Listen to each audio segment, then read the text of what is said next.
Hello, good morning সবাইকে। সবাই কেমন আছো? আজকে আমি স্পেশাল ম্যাগি বানাবো, তো চলো কী করে বানাই ভিডিওটা দেখতে থাকো। তো এখানে আমি কেটে নিচ্ছি সব কিছু, পেঁয়াজ, রসুন, লঙ্কা, টমেটো, গাজর। এই দেখো রেডি হয়ে গেছে আমার কাটা।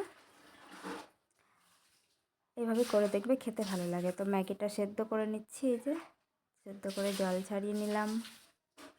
কড়াইয়ে তেল দিয়ে দিচ্ছি, এর মধ্যে দিয়ে দিচ্ছি লঙ্কা কুচি, দিয়ে দিলাম রসুন কুচি, দিয়ে দিলাম গাজর কুচি, দিয়ে দিলাম পেঁয়াজ কুচি। এবার ভালোভাবে ভেজে নিচ্ছি।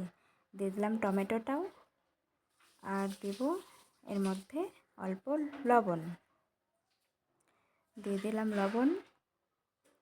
এর মধ্যে এবার আমি দুটো ডিম ফাটিয়ে দিলাম। ডিমটা একটু ভাজা ভাজা হয়ে যাক। দেখো হয়ে গেছে। এবার এর মধ্যে দিয়ে দেবো আমি সেদ্ধ করা ম্যাগি। ভালোভাবে নেড়ে এর মধ্যে দিয়ে দিলাম জল। তার মধ্যে আমি দিয়ে দেবো ম্যাগির যে মশলাটা থাকে, সেই মশলাটা দিয়ে দিলাম। ভালোভাবে মিক্স করে নেব। এবার দেখো মিক্স হয়ে গেছে।